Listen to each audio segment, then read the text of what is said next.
మొన్న ఈ hit cinema release కాకముందైతే చాలా మంది ఒకటేమని వాపోయారు. సినిమా చచ్చిపోతుంది. ఏం జరుగుతుంది?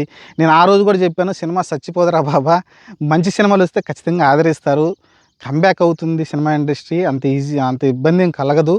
ఎందుకంటే ఎంత ఎగ్జామ్స్ టైం ఉన్నా సరే, ఎంత ఐపీఎల్ టైం ఉన్నా సరే, మంచి సినిమా పడితే సినిమా చూస్తారు. 'ట్రిపుల్ ఆర్' కూడా ఇదే టైంలో రిలీజ్ అనుకుంటా. ఈ ఐపీఎల్ టైంలో రిలీజ్ అయింది. అంత హిట్ అయింది. ఆ తర్వాత నిన్న హిట్ మనకి ఎగ్జాంపుల్ అదే కదా! హిట్ 3 నాని సినిమా లాస్ట్ వరకు ప్రమోషన్స్ పెద్దగా చేయలేదు. లాస్ట్ 1 వీక్ ప్రమోషన్ చేశారు.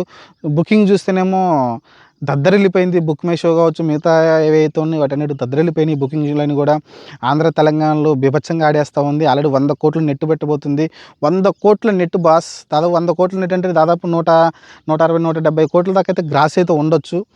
మరి 150,00,00,000 దాకా అయితే జనాలు ఇస్తున్నారంటే జనాలు డబ్బులు ఇస్తున్నారు. 150,00,00,000 హిట్ 3కి. మరి ఎక్కడి నుంచి వస్తున్నాయి ఈ డబ్బులన్నీ? కాబట్టి సినిమాలు చూడటానికి, మంచి సినిమా చూడటానికి ప్రేక్షకులు ఎప్పుడు ఉన్నారండి. ఖచ్చితంగా సినిమా అభిమానులు వచ్చేసి సినిమా చూస్తారు. కానీ మంచి సినిమాతోటి రావాలి మీరు. అది ముఖ్యం. ఎందుకంటే ఇదే నాని ప్రొడ్యూసర్ చేసిన 'కోటి' సినిమా చూసాం. అది కూడా ఎక్స్ట్రార్డినరీగా అయితే కలెక్ట్ చేయడం చూసాం. ఎందుకంటే అక్కడున్న ప్రియదర్శి దాని ముందు సినిమాలు ఏమి పెద్దగా ఆడలేదు. దానిలో ఉన్న ఇద్దరు పిల్లలు కూడా మనకు అంత పరిచయం లేదు. కాబట్టి ఆ సినిమా చూడు ఎలా ఆడిందో. కాబట్టి మంచి సబ్జెక్ట్ తోటి సినిమాలు తీస్తే సినిమాని ఆదరిస్తారండి. తెలుగు ప్రేక్షకులు కావచ్చు, మిగతా ఏ దేశంలో ఎక్కడున్నా సరే ఒక మంచి సినిమా వచ్చిందంటే ఆదరిస్తారు. 'చావా' చూసాం కదండీ! 'చావా' కొట్టి వదిలేసింది ఇండియా మొత్తం కలెక్షన్‌లు. ఇండియాలో కూడా డబ్ చేసి వదిలారు. స్టార్టింగ్‌లోనే డబ్ చేసి వదిలుంటే వేరే లెవెల్ ఉండేది. కానీ వాళ్ళు ఊహించలేదు. ఎందుకంటే మనకు ఆ హీరో మనకు పెద్ద పరిచయం లేదు. 'ఉరి' అనే ఒక సినిమా తీశాడు తప్ప అంతకుముందు మనకు పరిచయం లేదు. అతనొచ్చి ఎంత పెద్ద హిట్ కొట్టాడండి. తెలుగులో కొట్టాడు. అలానే హిందీలో చూస్తే రికార్డులు ఏం పెట్టాడు.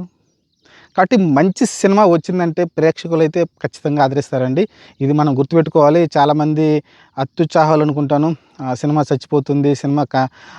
బిజినెస్ లేదు. ఇంక ఓటీటీలే దిక్కు అని చాలామంది మాట్లాడుతున్నారు. లేదండి, ఖచ్చితంగా థియేటర్‌కైతే వస్తున్నారు జనాలు. వచ్చి మంచి సినిమా వస్తే అది ఏ మూల థియేటర్ అయినా బీసీ లేదు, ఏ సెంటర్ లేదు, అన్ని సెంటర్‌లు అయితే సినిమా అయితే ఆదరిస్తున్నారు.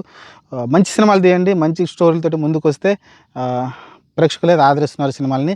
మీరేం కంగారు పడాల్సిన అవసరం లేదు. థియేటర్‌లో బతుకుతాయి. థియేటర్‌లకి ఇబ్బందే లేదు. మీరు చూసుకుంటే 'బ్యాడ్ గుడ్ అగ్లీ' తమిళనాడులో బీభత్సంగా ఆడేసింది. తెలుగులో అంటే పర్లేదు. అది వాళ్ళు ఏదో 4,00,00,000, 5,00,00,000 కొనంటున్నారు. ఇక్కడ కూడా బ్లాక్ బస్టర్ అయినట్టే. దాన్ని దాటేసింది కలెక్షన్‌లు. అక్కడ చూసుకుంటే దాదాపు 200,00,00,000 గ్రాస్ దాటేసింది. సినిమా బాగుంది కాబట్టి. నచ్చింది ప్రేక్షకులకి. ఎళ్లి చూశారు.